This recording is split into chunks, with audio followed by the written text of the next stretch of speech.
Petugas Satpol PP Kecamatan Ciracas mencopot vandalisme berupa selebaran yang berisi tulisan "Dipaksa Sehat di Negara yang Sakit" di sejumlah titik di kawasan Ciracas, Jakarta Timur. Sedikitnya terdapat 50 lokasi penempelan selebaran berisi tulisan "Dipaksa Sehat di Negara yang Sakit".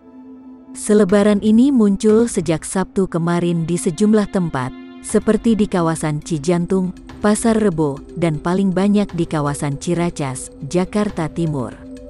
Pencopotan dilakukan karena vandalisme ini melanggar Perda Nomor 8 Tahun 2007 tentang Ketertiban Umum. Satu persatu selebaran yang tertempel di sejumlah halte dan rambu lalu lintas dicopot petugas Satpol PP Kecamatan Ciracas, Jakarta Timur, pada Senin pagi.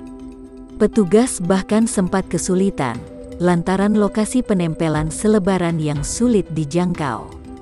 Sedikitnya terdapat 50 lokasi penempelan selebaran berisi tulisan "Dipaksa Sehat di Negara yang Sakit" dan selebaran lain dengan pesan serupa yang ditemukan petugas.